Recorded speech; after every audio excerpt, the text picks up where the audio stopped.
Welcome to this episode of Racing No Filters. I'm your host, Errol Tucker, and I'm joined by Jim Daniels in Germantown, Tennessee, and Mike Collins out in Mount Airy, Maryland. How are you doing, gentlemen? Doing great, Errol. Doing great. Good, good. So, as per usual, we aim to ruffle a few feathers here in the Mazda world and say what we really feel. That's the way you get the name Racing No Filters. And one of the topics that Mike Collins, I'm gonna throw this on to you, Mike. You wanted to bring this up. You felt it was worth discussing, although it's a topic that's out there and has been out there because of the popularity that it seems to be bringing up, and that's the B-Spec class.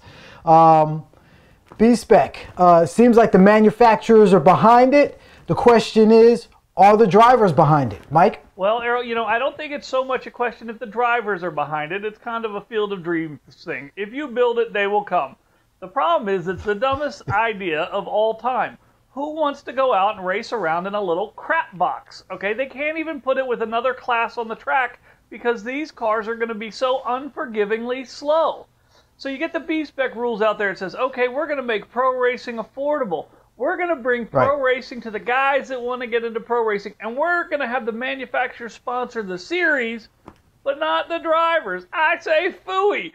There's guys out there getting cars for free, left and right, sealed engines that aren't anywhere near what this class was intended to be. I mean, this thing Jim, would you say, let me get your opinion on this, because I'm going to voice my opinion on it in a minute, but would you say that this is going to be an affordable class? Well, I would say that if you, that's a trick question, Errol. Let me preference that by saying if you've ever been around or a part of a national championship winning showroom stock program, then this is not going to be that tough of a cat to skin.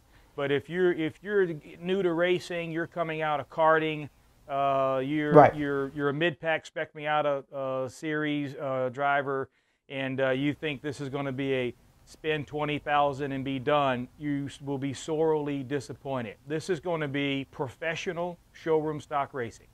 So even at the club level, I remember when I won the runoffs and won the June sprints in '99, that is, my wife always tells me that's a $75,000 chair you got there.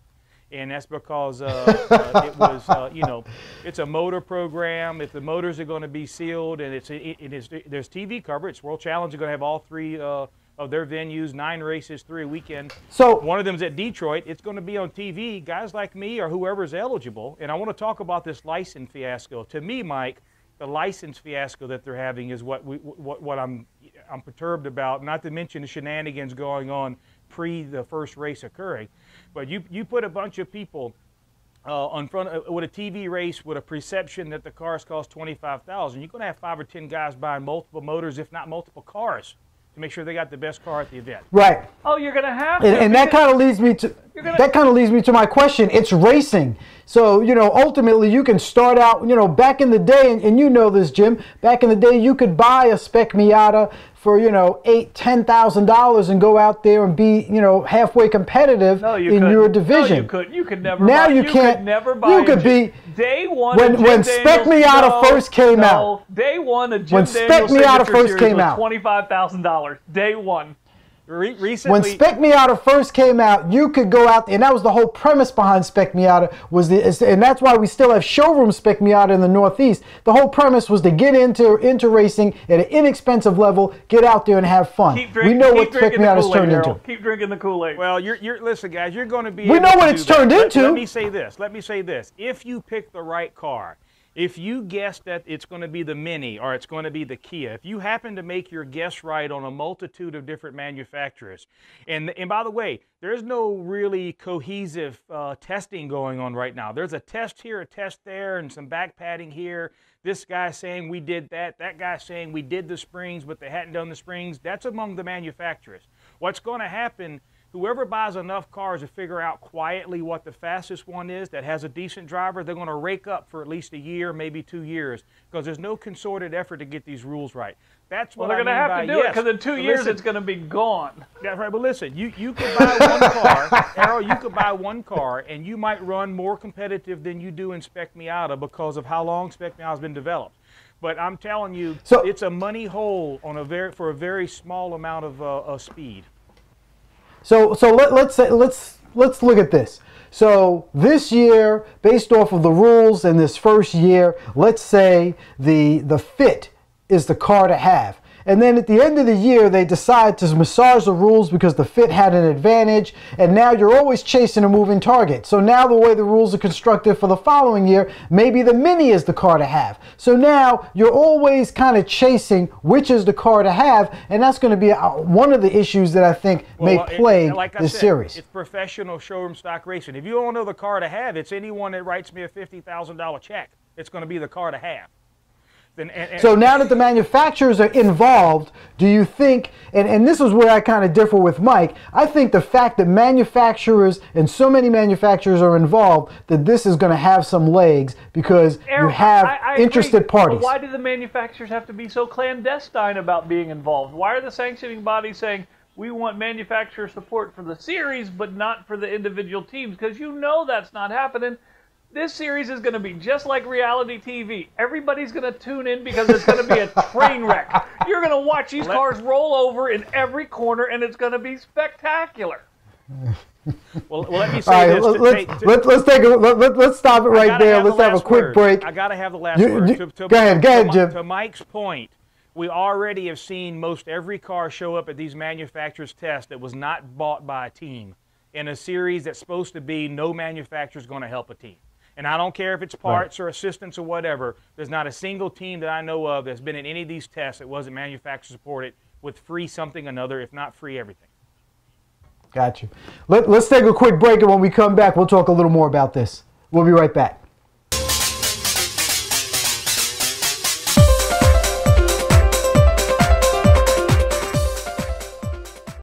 For over 90 years, an obsession has pushed us to keep improving how our cars look, how they drive, and how they make you feel behind the wheel. It's in our DNA. It drove us to successfully engineer our revolutionary rotary engine, and it's driven us to reimagine the automobile as a whole today. Our goal? Ultimate efficiency. To achieve the unheard of, where fuel economy, low emissions, and outstanding driving performance coexist in cars accessible to everyone. To pull it off meant starting with a clean slate versus carrying over old ideas and parts like everyone else. It meant starting from the ground up and rethinking everything to work together in unprecedented harmony. We call it SkyActiv technology. Imagine an engine that pushes the boundaries of engineering by delivering the compression ratio of a Formula One race car and 15% more low mid-range torque, yet 15% better fuel economy, all on 87-octane fuel. Imagine an automatic transmission so smart it perfectly rev matches downshifts faster than a dual-clutch transmission. Imagine entirely new bodies, 220 pounds lighter, yet stiffer and stronger than the bodies they replace. We imagined it all, and more, and then we made it a reality. At Mazda, we saw no other choice, committed to lowering fuel consumption and emissions across our entire lineup while refusing to compromise how our cars drive, pushed us to achieve a new standard for all future automobiles. SkyActiv technology from Mazda. Fuel economy, performance, together. The future of driving begins now. We build Mazdas. What do you drive?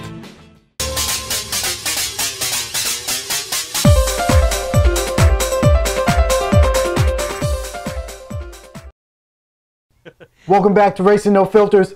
So, Jim, you had mentioned that, every manufacturer was pretty much represented in the recent tests, but could that have to do with the fact that they're still getting their kits together? I know I was at the Honda facility, HPD, last week, and they're still putting the fine touches on their kits. They're waiting for their shocks to come from Bilstein, so they don't even have kits to send out. Honest. So would it naturally be that they don't have kits, so they can't have other teams to test? I want you to be honest, because you and I have been to HPD together, and those folks are great. They've got one of the greatest programs out there. But you know as well as I do, the motors for that class are being built right alongside the Indy motors with the same guys building the engines. Yeah. You tell me how this is going to be fair. But to answer that, they didn't tell me that. So, but yeah, I hear what you're saying. There's definitely going to be some help from the manufacturers. Let me respond from that though. Why have tests whatsoever? We waited a year since a 25-hour race last year with NASA, where NASA said, "Hey, I'll bring those cars, put it in the field." Lots of hoopla. Now, of course, we've by not responding, we've run NASA completely away from the table. They won't be involved in B-Spec. That's a whole different no-filter conversation. Exactly. But we've waited a whole year. We run those cars last year. They've all talked about it for a season. Press releases galore. From where I sit, okay, even as a competitor, much less the manufacturer involvement, there's no reason we couldn't have suspension kits and some testing going on.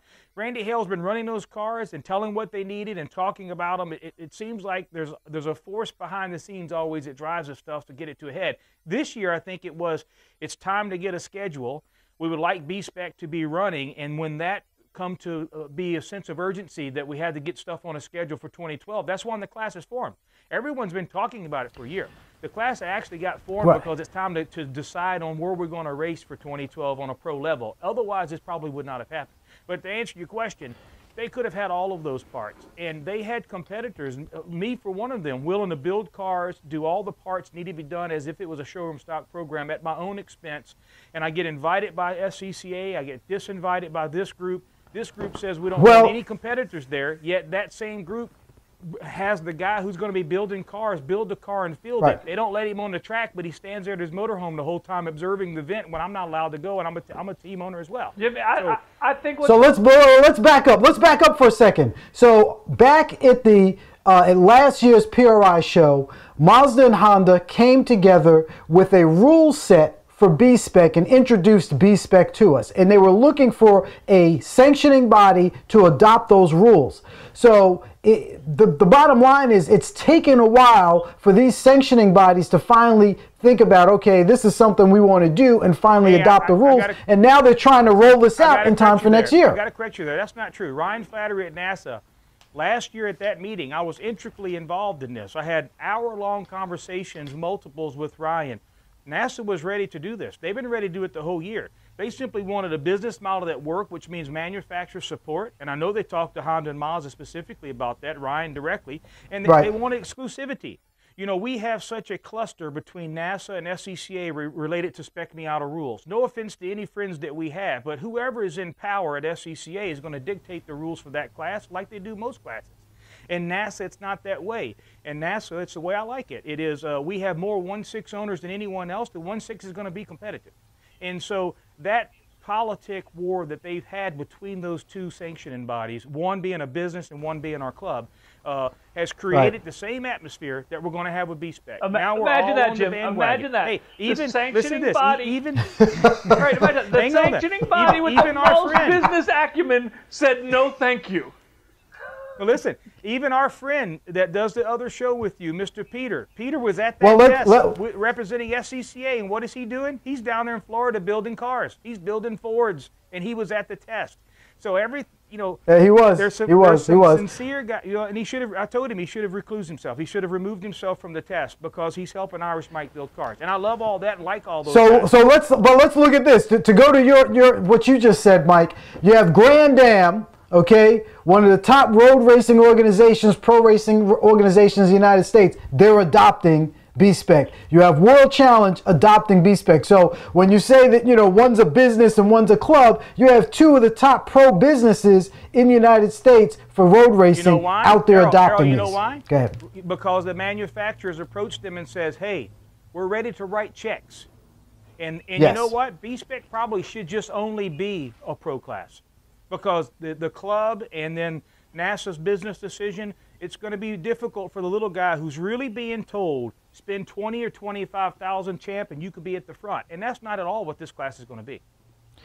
Well, at the end of the day, where do you get the feeder? So, as in many pro series, you have the feeder series that lead up into the pro series. So I think they want to have the B-Spec at the club level so that, therefore, these are drivers that will eventually step up into the pro ranks. I understand. Mike and I are the two guys that got SM5 approved. I wanted to have a stepping stone for SM5, for the MX5s to go.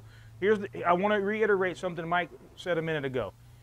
With the manufacturer's involvement, when they start throwing coin at the series, all of a sudden, all of these rule fights that we fight in the trenches every day to get approved disappear and get done overnight. That's what's probably most frustrating for you, Meathead, is that all of this stuff is what we grind out and work on for a year, and all of a sudden someone says, $50,000 per manufacturer times 6. We'll take you. You got a class. That's exactly right. Got you. All right, gentlemen. So we're gonna have to end this segment. But at the end of the day, B-Spec, yes or no, Mike? It's gonna fail. JD? I think it's going to fail, but it's going to be long after I've won a bunch of races.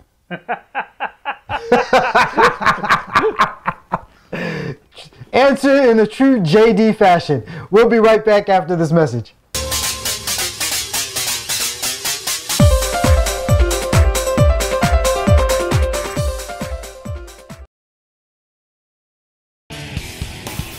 With so much racing going on in the world, you'd have to be a four-headed monster to keep up with it all. Luckily, we have that. Join Peter Keene, Bill Wood, Errol Tucker, and their guest driver analyst each week for an opinionated look at the news coming out of the racing world.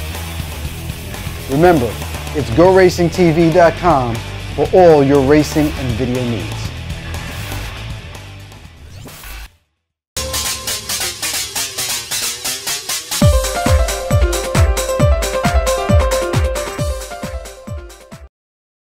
Welcome back to Racing No Filters.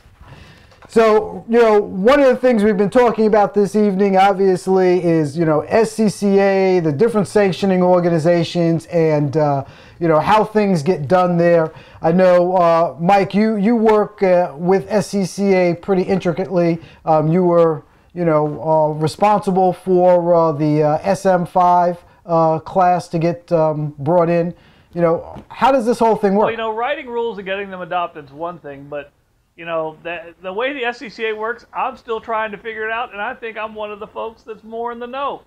SCCA a couple years ago says, hey, we're going to have a 2.5 rule. If you can't get 2.5, I don't even know where they get the half car, but if you can't average 2.5 cars on average at national events, we're going to kind of decertify your class, send you back to regional racing, and then you're not going to get to do national racing. And everybody says, hey, that's great. We've got so many national classes. We had 24, then we had 25, because they said, oh, there's one more that we just have to make a class, even though they didn't make the 2.5 rule. So now the 2.5 rule goes into effect, and we're about to lose 6 or 7 classes. But the chairman of the board of directors races in one of those classes.